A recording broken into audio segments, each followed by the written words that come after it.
understanding of Islam. मेरा नाम मुकुंद दवे है, बेरोजगार हूँ। आपने बोला है कि जो इस्लाम कबूल करता है उसके हजारों गुनाह माफ़ हो जाता है, मगर मेरे हिसाब से सबका मालिक एक है और एक मालिक होते हुए किसको ये नज़र से देखता है और किसको वो नज़र से देखता है। हिंदुओं को माफ़ नहीं करेगा और जो इस्लाम धर्म स्वीकार करता है उसको माफ़ कर देगा। ये कौन सा ऊपर वाले का कानून है जो मेरी समझ में नहीं आ रहा है। बहुत अच्छा सवाल, बहुत अच्छा सवाल। मालिक एक तो सारे इंसानों के लिए अदल भी एक होता है। बहुत अच्छा सवाल, बहुत अहम सवाल। भाई का सवाल है कि ये किधर का मुसलमानों को माफ़ करता है, हिंदू को नहीं माफ़ करता है। मैंने आपसे कहा कि जो इंसान नाम का मुसलमान है, उसका नाम मोहम्मद अब्दुल्ला ज़ाकिर है, तो वो काफ़ी नहीं जन्नत में जाने के लिए।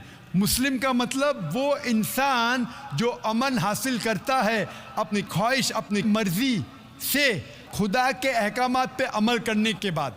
यानी जो इंसान अपने मालिक के अहकामात पे अमल करता है वो सच्चा इंसान है।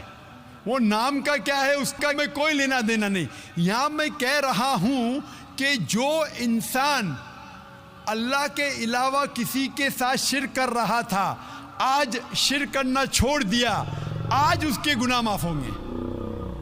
चाहे कोई भी हो, आप भी अगर कहते कि मैं शिर्क करना छोड़ दूंगा, अल्लाह के अलावा किसी और की इबादत नहीं करूंगा जो हिंदू मज़हब की किताब में लिखा है, और मैं मानूंगा आखिरी पैगंबर मोहम्मद सल्लल्लाहु अलैहि वसल्लम में, चाहे आप ईसाई है, चाहे आप हिंदू है, चाहे आप यहूदी है, आज आप अगर अपने मालिक का कहना मानेंगे तो आपका मालिक आपको माफ़ करेगा। लेकिन अगर आप कहेंगे मेरा मालिक एक, लेकिन मालिक का कहना नहीं मानेंगे तो मालिक कैसा माफ़ करेगा। मिसाल के तौर पे एक एग्जामिनेशन होता है, टीचर सारे तालिब इल्म के लिए बराबर है। टीचर एक साल के लिए सारे तालिब इल्म, सारे स्टूडेंट्स को सिखाता है, बराबर। लेकिन एग्जामिनेशन में जो टीचर पूरे साल भर सिखाता है, जो तालिब इल्म वो टीचर के सिखाए मुताबिक एग्जामिनेशन पेपर में लिखता है वो पास हो जाएगा। जो तालिब इल्म टीचर जो सिखाता है उसके खिलाफ काम करता है तो टीचर क्या उसको पास करेगा? चाहे वो हिंदू, मुस्लिम हो, ईसाई हो, जो टीचर सिखाता है उसके ऊपर वो तालिब इल्म उसके मुताबिक इम्तिहान देता है, वो पास होगा। आपका मालिक, हमारा मालिक एक है। सारी किताबों में लिखा है, हिंदू मज़हब की किताब में, यहूद मज़हब की किताब में, ईसाई मज़हब की किताब में, इस्लाम मज़हब की किताब में, सिख मज़हब की किताब में कि मालिक एक है। मालिक के अलावा किसी की इबादत नहीं करना चाहिए, खुदा के अलावा किसी की इबादत नहीं करना चाहिए। कल मैंने फरमाया था कि उस खुदा की कोई प्रतिमा नहीं, कोई अक्स नहीं, कोई फोटोग्राफ नहीं, कोई पिक्चर नहीं, कोई बुत नहीं, कोई मूर्ति नहीं। फिर अगर आप मूर्ति देंगे तो आप मालिक का कहना नहीं मान रहे। तो अगर आप मालिक का कहना मानेंगे, आपका नाम कुछ भी हो, मोहन हो, कुछ भी हो, शंकर हो या अब्दुल्ला हो, अगर आप मालिक का कहना मानेंगे तो आप सचमुच उस मालिक के बंदे हैं। अगर आप मालिक का कहना मानेंगे तो आपके गुनाह माफ़ हो जाएंगे। तो ये अरबी में कह रहा हूँ कि मुस्लिम तो लोग को ये लफ्ज़ से नफ़रत है। अगर नफ़रत है तो मैं मुस्लिम लफ्ज़ को निकालता हूँ। मैं ये कहता हूँ जो भी इंसान अपने मालिक का कहना मानता है उसे अरबी में कहते हैं मुस्लिम। लेकिन आपको मुस्लिम शब्द से नफ़रत है, मुस्लिम शब्द को निकाल दो। मैं ये कहूँगा जो खुदा के अहकामात पे अमल करता है, खुदा के कलमात पे अमल करता है, ये मानता है कि खुदा एक है, उसके अलावा किसी की पूजा नहीं करना चाहिए, वो इंसान के गुनाह वो मालिक माफ़ करेगा। आप अगर मानेंगे खुदा एक है, आप मानते खुदा एक है, आप मानते खुदा के अलावा किसी और को पूजना नहीं चाहिए, मानते? हाँ क्या नहीं मानते? आप मानते बुत परस्ती गलत है, आप मानते कि मूर्ति पूजा गलत है, आप मानते कि आखिरी पैगंबर मोहम्मद सल्लल्लाहु अलैहि वसल्लम है? नहीं मानते। बोलते जैसे शिव शंकर को पैगंबर बोलते हैं, जैसे साईं बाबा को ये सब जो पैगंबर हो गए, ये हर फरिश्ते ऐसे ऐसे आते गए। आपने मेरी 15 तारीख की तकरीर सुनी? मैंने नहीं सुना। मोहम्मद सल्लल्लाहु अलैहि वसल्लम का जिक्र मुख्तलिफ मजहबी किताबों में, आप कैसेट लीजिए, मेरी तकरीर है मोहम्मद सल्लल्लाहु अलैहि वसल्लम का जिक्र मुख्तलिफ मजहबी किताबों में।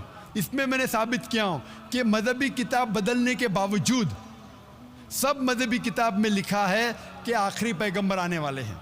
उस आखिरी पैगंबर का नाम है मोहम्मद सल्लल्लाहु अलैहि वसल्लम। आप हिंदू मजहब से ताल्लुक़ रखते? हिंदू मजहब की किताब में लिखा है, भविष्य पुराना पर्व 3 खंड 3 अध्याय 3 श्लोका 5 से 8 में लिखा है भविष्यवाणी मोहम्मद सल्लल्लाहु अलैहि वसल्लम की।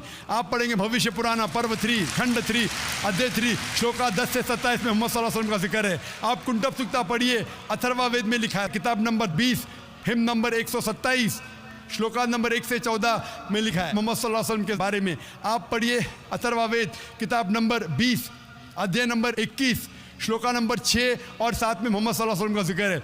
मोहम्मद सल्लल्लाहु अलैहि वसल्लम का जिक्र है साम वेद में अहमद जैसा, साम वेद उत्तर चिक मंत्रा नंबर 1500 लिखा है। यजुर्वेद में अध्याय नंबर 31 श्लोका नंबर 18 में।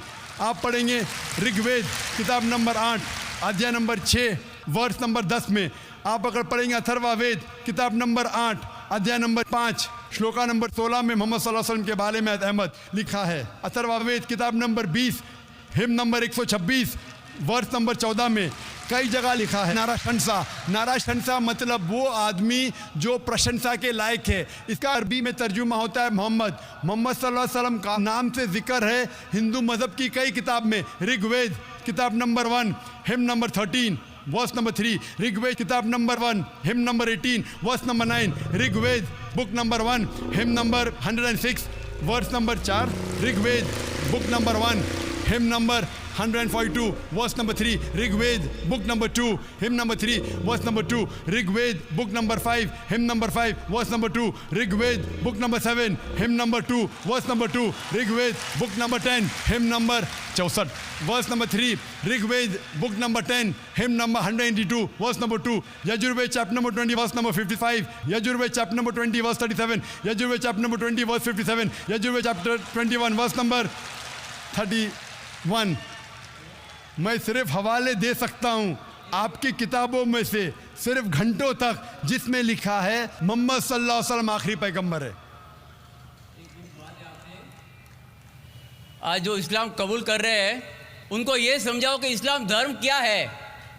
उनको वो समझ में, मेरे भी समझ में नहीं आ रहा था इस्लाम बोलते किसको है। आपने कहा कि जो लोग इस्लाम कबूल कर रहे हो उन्हें समझाओ इस्लाम धर्म क्या है। आप नहीं समझे, वो लोग समझे इसलिए तो इस्लाम कबूल किए। आप भी समझेंगे तो आप भी कबूल करेंगे। ये 10 रोज़ा कॉन्फ्रेंस जो था, हमारा मकसद था बताने के लिए सारे इंसानों को इस्लाम क्या है।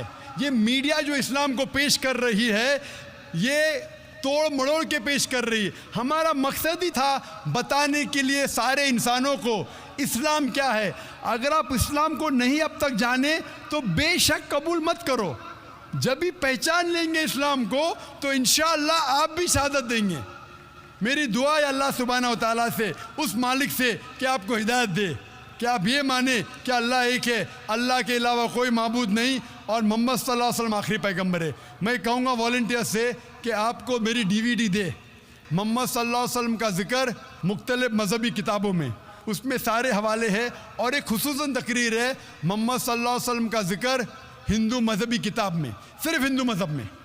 आप उसको देखो और इंशाअल्लाह आप इस बात को तस्लीम करेंगे, आज नहीं तो कल, कि अल्लाह एक है, उसके अलावा कोई माबूद नहीं और मोहम्मद सल्लल्लाहु अलैहि वसल्लम आखिरी